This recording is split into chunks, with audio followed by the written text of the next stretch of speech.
In how many ways can the letters of the word sweepers, the moment I get a word, I will always S, W, E, E, P, E, R, S, so that I remember there's a denominator.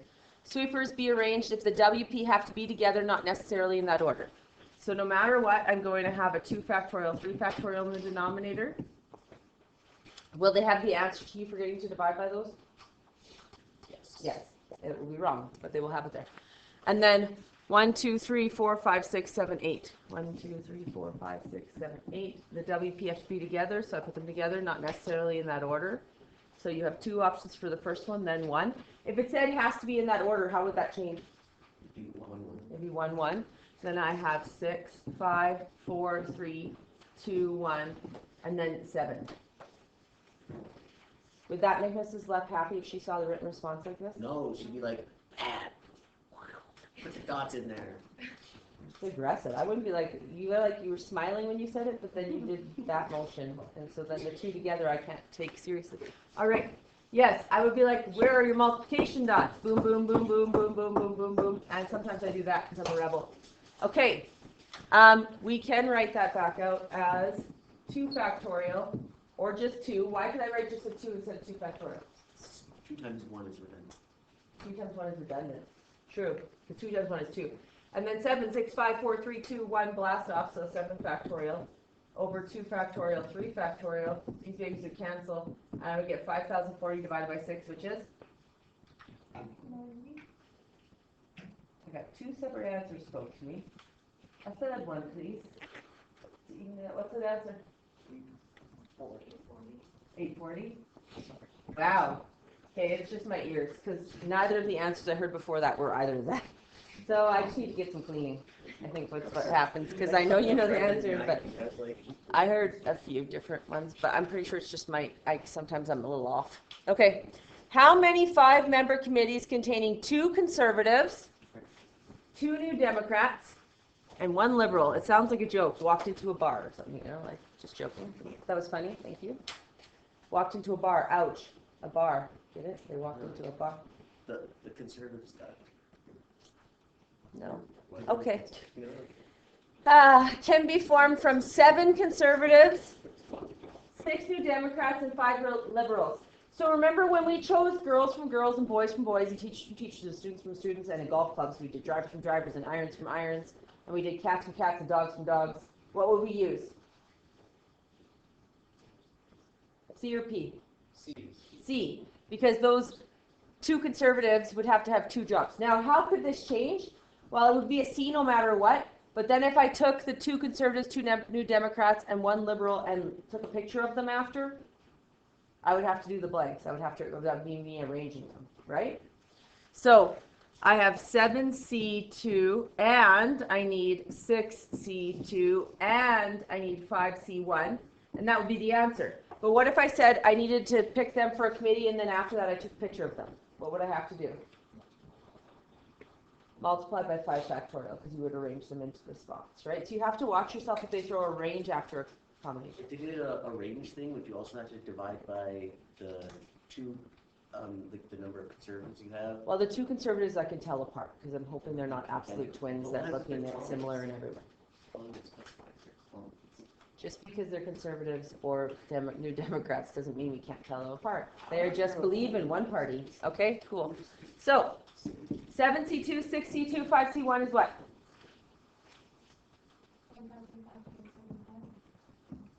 Thank you. If it's a written response on a test, what should we have? A sentence. 10 students are instructed to break into a group of 2, a group of 3, and a group of 5. In how many ways can this be done?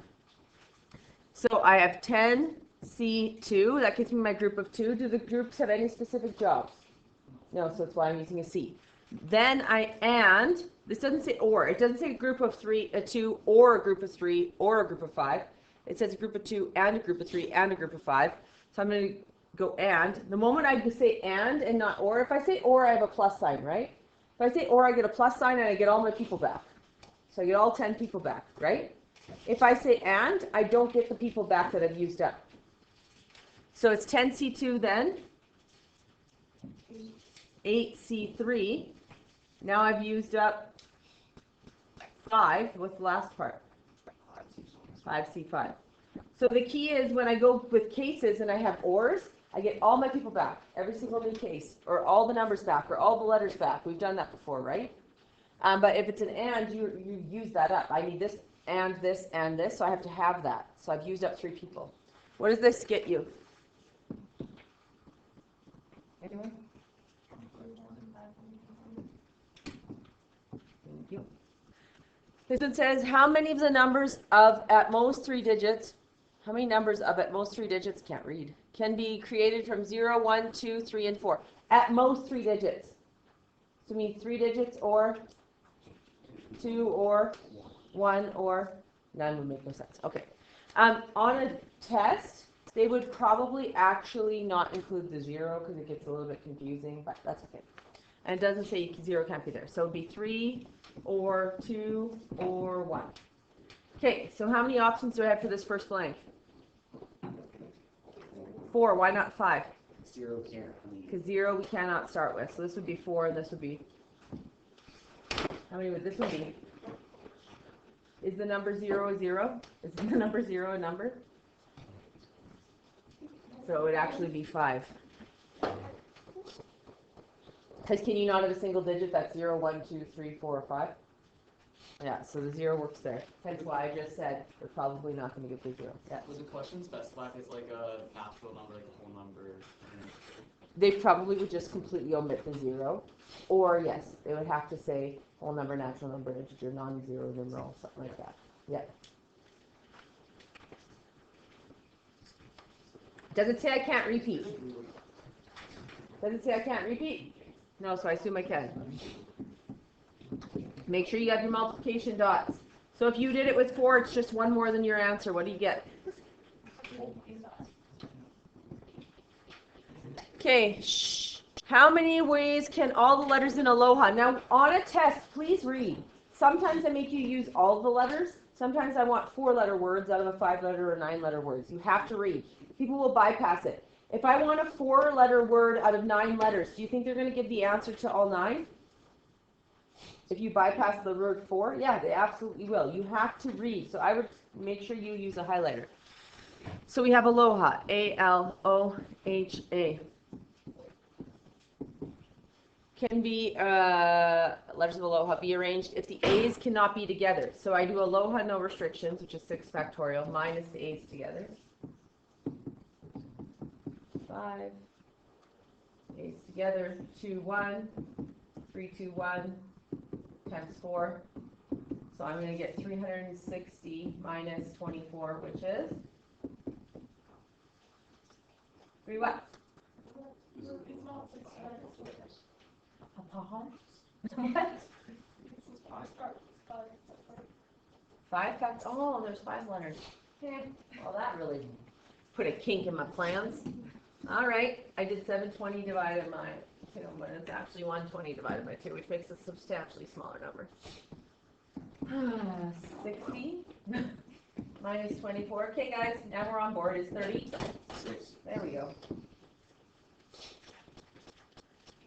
The good thing about the diploma, and I'm going to tell you this right now, is you always have to come up with 3 ulterior answers that would be common errors, right? But they won't give ones that are like stupid errors. Like they won't give one like, oh, the kid's going to count the letters wrong and put a 6. So at least for that reason, I would go through and my answer would not have been there. Like if I would have put a 6, my answer wouldn't have been there. They're not going to be like, oh, they have 6 and then they have 5 on the next one because they remembered after to count correctly. Like, so at least my answer wouldn't show up as a multiple choice and I would catch myself because it wouldn't be there. They don't try and trick you. They just pick the common errors that you would do, not common errors if you can't count 5 letters and say it's there's 6, like I'm an idiot.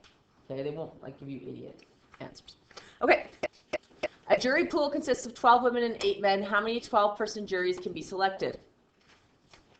Com or perm? Com. You know what I realized only last year is that I often give the correct answer first. I'll be like 7 or 9, 7. Com or perm? Com. Who says com or perm? Why would you say it's always perm com? But I want to in my head always give the answer. So watch out. It's a combination. How many are we choosing from? 20. 20. Choose. 12. And what do we get? 100, sorry, Zach, speak a little louder, please. 125,907. Thank you, because I heard 4 there. It's totally not right. How many juries containing 7 women and 5 men can be selected? Perm or com? I switched it around there. Com or perm? Commy. It's a combination. Do these people have jobs? Do the people have jobs? No, so that's why it's a combination. How do I guarantee getting women choosing from women? So 6C7 times 8C5, and I get a what? 44,352. Yeah. Say it with conviction. And believe in yourself. I could say that. I could say like Latin. How many juries containing at least 10 women can be selected? The jury has to have how many people? 12. So I'm going to, at least 10, I'm going to have how many cases then? 3. I'm going to have 10 women or 11 women or all women. And then I need to supplement 2 men, 1 man. So there are 12 women choose 10 times 8 men choose 2 plus 12 choose 11 times 8 choose 2 plus 12 choose 12. Now sometimes what they'll do, guys, is they'll give you at least 10 women, and you'll say, okay, it's 10, 11, or 12, but then they only allow you to have 11 women. Like instead of I gave you 12 at first, so that third case would get kicked out. Yeah. Chose 2 guys for the second case. I don't know what you're talking about. That's a 1. Get your eyes checked, man. Totally clearly was a 1. That was a 1. Didn't even erase it. Yeah. It was a 1. Come on, Logan. Seriously, bring your A game. Clearly, this was a 1. Everyone, you will see what I just did. Okay, what's the answer?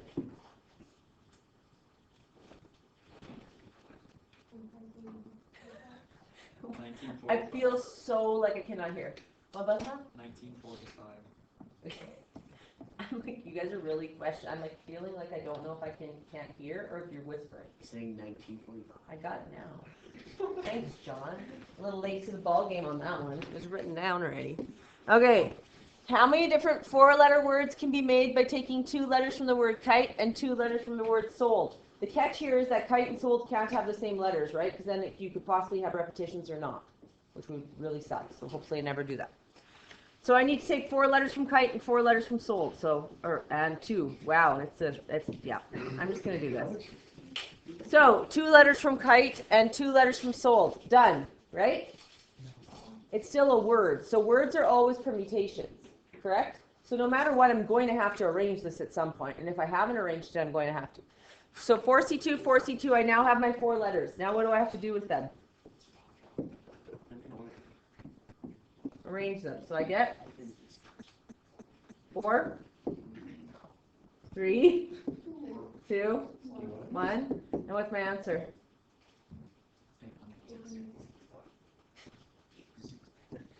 I really sometimes question if I can hear. Okay, good. Take out some paper. We're trying some questions. I forgot to press that. Moving this point. Those are transformation tab. So here we're going to get y equals f x minus 5 minus 4. And we have to do our mapping. Xy becomes x plus 5, y minus 4. And the reason why my x changes is because I'm going from equation to mapping, right? If I cross over this arrow, equation to mapping, my x's are going to change, right? If I cross the other way, they're going to change. If it's between mapping and words, they do not change. So I plug in my point, I get 110 becomes 1 plus 5, 10 minus 4, and I get 6 and 6. Okay, this one, I get xy becomes x minus 12, negative y, and I plug in my 110, and I get 1 minus 12, comma, negative 10, so I get negative 11 and negative 10. This one, you have to remember to take that negative 1 out, or your horizontal translation will be wrong, right? Remember, if you forget to get that 1 in front of the x, everything else will be right, except for your horizontal translation. So I get x, y, I'm going from equation to mapping, so I'm crossing over the arrow, so I'm going to get negative x plus 3, comma y.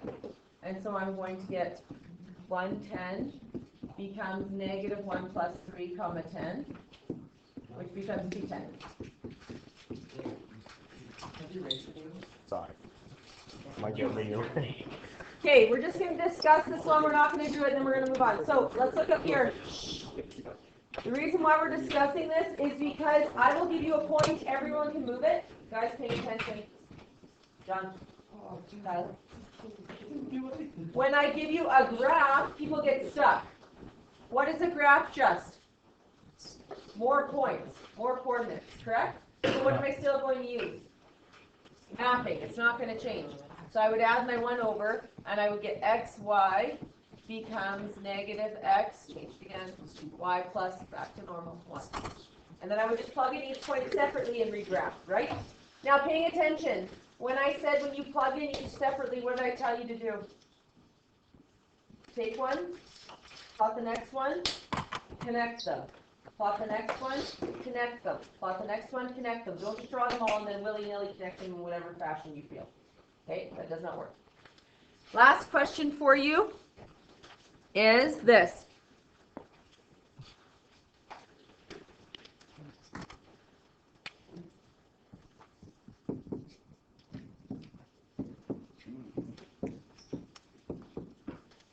Okay, this is my original. I want all this information about the inverse. I don't want anything about the original. All this information about the inverse. I want the x-intercept of the inverse. I want the y-intercept of the inverse. I want the domain of the inverse. I want the range of the inverse. And I want to know if the inverse is a function. Left you. Hey, don't touch my The truth. last thing I want is how many invariant points.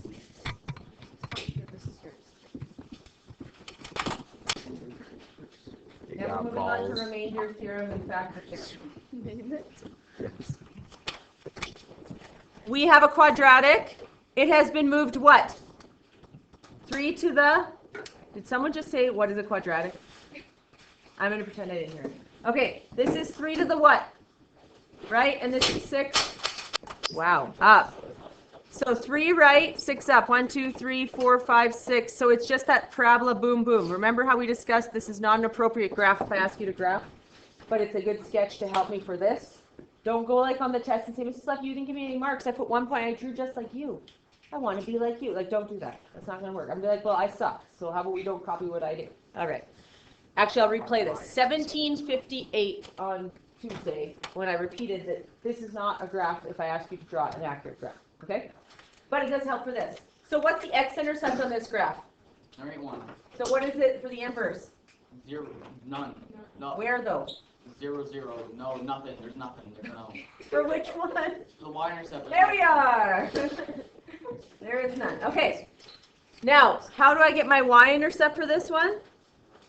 I could just plug 0 in for x. We were taught that in grade 10. Y equals 0 minus 3 squared plus 6. And so I get y equals 9 plus 6, which is 15. So this is at 0, 15, because I plugged 0 in for x, right? You guys learned this last year? It was a big deal. In this and x-intercepts, you learned 18 different ways to find the x-intercept of a quadratic. So 0, 15.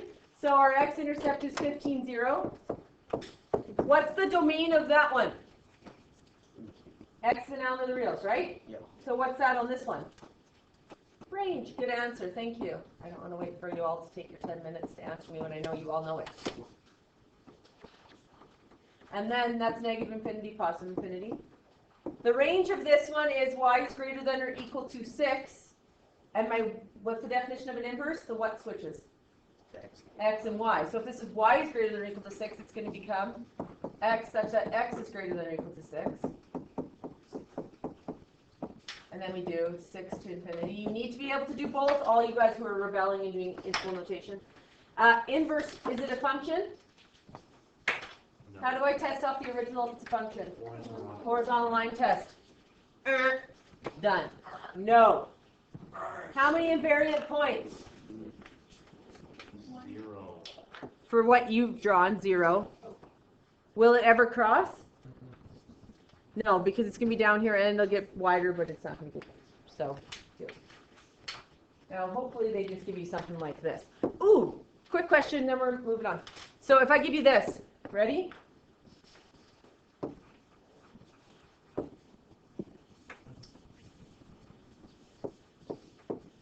Is it windy? I just picked up. All right. This is my graph. Okay, cool. These are all scales of 1. Great. So if I give you y equals f negative x, I give you y equals negative f of x, I give you x equals f of y. It's the numeric response. In the first blank, I want the number of invariant points. In the second blank, I want the number of invariant points. In the third box of the numeric response, I want the number of invariant points. I want a fourth box. What about this?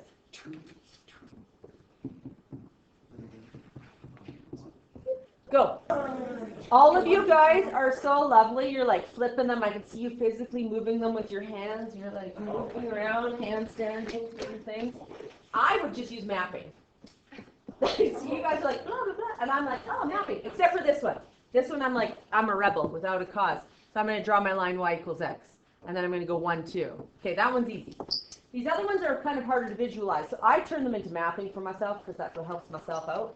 So I go xy becomes negative xy. And then I say to myself, so how am I going to get a point to stay the same? Well, my y's are just staying the same, so that's cool. But my x's need to stay the same. And my x is being multiplied by negative 1. 0. What number could I fill in there that would make it stay the same? The only number I could fill in there is 0, because 0 times negative 1 is 0.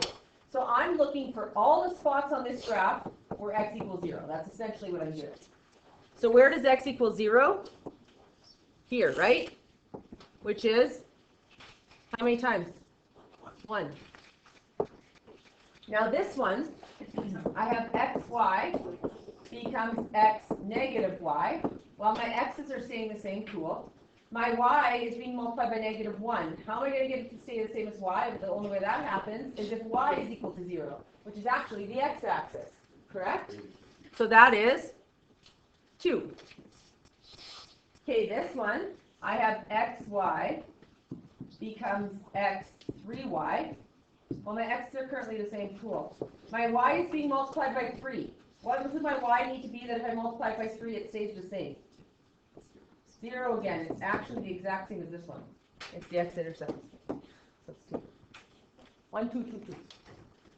However, you could sketch more. Okay, wait, hold on. I'm gonna. I'm gonna give you right When I do the thing for the inverse on my calculator, That's there's why I got 4 it. like intersect points. video with that. And then Yeah, so 4 that graph I'm going back. intersects 4 times, but those are not the same points. Those are points that change. Invariant points are points that do not change. So the only way they do, they come from a different spot to be on that spot. Okay, so Invariant points mean they never change. It doesn't mean that I moved the point from here and it became the On point right of the other when one. you did, I sold them back. Invariant points on inverses only exist when x and y are the same. When x and y are the same, It's they okay. actually stay the I don't same. believe 2, you're 2, 3, 3, 4, That's 4. a good sold. No, don't erase Because them, this man. point here I'll sell them better. was not there. This point here was here. Stitches, see? They won't fall out anymore. They moved. So wouldn't it be 0? That's No, okay. it's where it was neutered. People get interpreted however they It want. was neutered by an external force. It's gonna stay neutered. No. And it's not gonna go. this one Guys, was here, balls this one. So yes, they're still there. They still Hey, exist, but they weren't there. The The only place last that bottom. inverse His guts are gonna spill out. So like 1.6, 1.6 becomes 1.6, 1.6. What do you think of Julian Giraffe? I'll be honest, I don't Really? understand. We don't really need Like to this read. one here, we do. Taken up. We are doing remainder theorem. This unit is the best unit of all the units. It's the easiest. It's called polynomials. So last year, or grade 10, we looked at linears, graphs, which were polynomials. Polynomials are defined as equations where your exponents are whole numbers. So linear is a polynomial. We looked at quadratics, which were a polynomial. This year, we're going to look at linear, quadratic, cubic, quartic, and quintic. So degree 1, 2, 3, 4, and 5. So we're adding 3 more. to your already awesome polynomial repertoire. Okay. So a polynomial is in the form p of x equals, let's say we could use x cubed plus 3x squared minus 4x plus 1. That's an example of a polynomial. Because the definition of a polynomial, and we'll define it more later, is that you can only have one variable running through, and the exponents need to be whole numbers. Now, some people will say, well, that constant doesn't have an exponent. Well, yeah, it does. The constant is the number without a variable. We've talked about this before. What is this one's exponent? To the 0. X to the 0. So yes, it is whole numbers, right? Those count. We can go all the way up to 5. That's what I can ask you, up to 5. Now, do I have to have every number in between? Do I have to have like x cubed, x squared, x, and a constant? No. Could I not just have x cubed, and it would give me a cubic graph? Could I have x cubed plus 7, and it would give me a cubic graph with a y-intercept of 7? Yes. Okay. Remainder theorem states that if I divide a polynomial by a factor, so you know, example, 2x squared minus 3x minus 2. If I went to factor that, I would have to do decomp, right? Because I don't have 1 in front. So I would say what times what gets me the outside number is -4. What plus what gets me the middle, which is -3. And I would get -4 and 1. And then I would replace my middle terms. I get 2x squared minus 4x plus 1x minus 2 group. And you would get 2x, x minus 2. This one I can take out a plus 1 because I can't take out anything. X minus 2. And my two factors are 2x plus 1 and x minus 2. And we've always just gotten factors out of every single time we factored, right? We got two factors. Sometimes we got two factors that were the same. Sometimes it couldn't factor. But that's all we did last year, right? This year what we're doing is we're trying to decide if something is a factor. So we will be given the polynomial. We will be given the polynomial, let's say. And then we're given a factor. And we have to divide them. We have to divide them. Okay, that's what we're going to do. Well, remainder theorem states that what I can do is I can always find the remainder of something if I plug back in my factor for all the x's. So let's see what we can do here. If these are technically factors of that, which we just said, we just proved they were, right? If these are technically factors of that, they should have a remainder of 0 because they go into it evenly. Remember we talked about long division in elementary. If something doesn't go in evenly, you get a remainder of 2, 4, anything but 0, right? That would mean you have leftovers. We agree? So if these are factors, we're getting a remainder of 0. Are we not? Okay, well let's try this out. So that's going to be the polynomial we're going to look at. So we're going to look at p of x equals 2x squared minus 3x minus 2. Okay? That's the polynomial we're going to look at one from last year. We're not going to look at anything intense. We're just going to look at that. So if I go 2x plus 1 and I set it equal to 0, I can get what the actual root is. I can get the x-intercept. Do you remember why we can get the x-intercept? When we're solving for an x-intercept, what do we do for y? Yeah, set it equal to 0, correct? Well, remember, these are just equal to y, are they not? So if I'm looking for my x-intercept, I can just set my y equal to 0 and solve. So I get 2x equals -1 and x equals -0.5. We agree? So guys, what is p of x? What is this fancy, fandangly looking functiony thing? What is it just a fancy thing for? Y. Correct? So if this is an x-intercept, we just said, if this is an x-intercept, my y will be 0 when I plug that in for x. Is that not true? Because we have a coordinate now. It's -0.5 and 0. So let's try it out. We're going to plug it into here. So I'm going to say p of x equals, and now I'm going to plug in -0.5 for all my x's. So I'm going to get 2 times -0.5 squared minus 3 times -0.5 minus 2.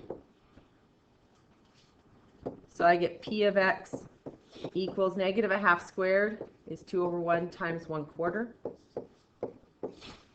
minus 3/1 times -0.5 minus 2. So I'm going to get P of x equals, well, this is 2 over 4. 2 over 4 reduces to what? 1/2. Negative 3 times negative 1 is 3 over 2 minus 2. Now let's just use cooking. We're going to use cooking here. What is 3 halves? 1.5. What's a half? So if I go 0.5 plus 1.5, what do I get? And 2 minus 2 is? 2. So I just found that P of x equals 0. And P of x is just a 1.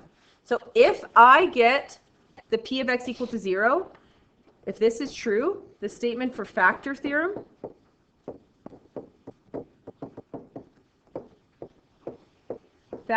states that if you plug the factor in, so you substitute the factor in for x,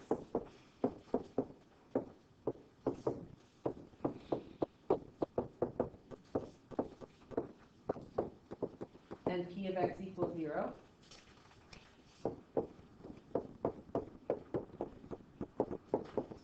then the factor exists. It truly is a factor.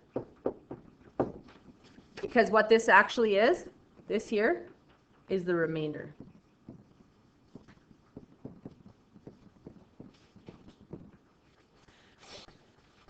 And tomorrow we'll do synthetic division to show that.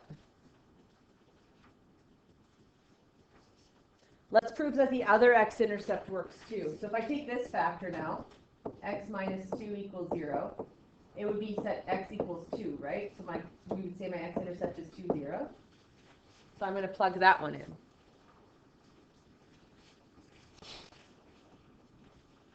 I'm going to go P of x equals 2 times x squared, so 2 squared. So this one we're trying is x minus 2. Minus 3 times 2, minus 2. So this is 4 times 2, which is 8, minus 6, minus 2. So P of x equals 0. We're literally just inputting an x and outputting a y, right? We're getting that 2, 0 that we just found. So if we do this, the remainder is 0. So x minus 2 is a factor. Of course it is. We just found the factors. Is it factors? Okay. We just found the factors. So it is. Well, let's prove. Sometimes they just ask, is this a factor? So I want to know if x minus 4 is a factor of that polynomial. So what am I actually going to plug in this time? I'm going to find P of what number? X minus 4 equals 0, x equals 4. So you can actually put it in for the x, right? So I'm finding P of 4. Remember when you plug it in for that, in that bracket, it means put it in for x? So I'm going to try P of 4 here and see if x minus 4 is a factor. So I'm going to go 2 times 4 squared minus 3 times 4 minus 2. And so I get 16 times 2, which is 32, minus 12 minus 2. 32 minus 12 is 20, minus 2 is 18. So is x minus 4 a factor? Is the remainder 0? Actually, a factor is just the worked back version of an x-intercept, isn't it? In order to get an x-intercept, my remainder needs to be 0, or my y needs to be 0. So here, this is my remainder. I actually found a coordinate. What coordinate did I find? 4 and 18 on the graph of this quadratic, correct? So is x minus 4 a factor? X minus 4 is not a factor. Because factors can be worked back into x-intercepts, right? Factors, if you keep going that one more step, that's what you learned last year. You learned how to factor in grade 10, and then in grade 11 you learned how to take your factors, set them equal to 0, and solve for x-intercepts. That was the extra step you did in grade 11, right? So if when you plug in your x value of your factor, you should get 0, because you should be getting an x-intercept. If you don't, it's not a factor, it's just a coordinate, okay?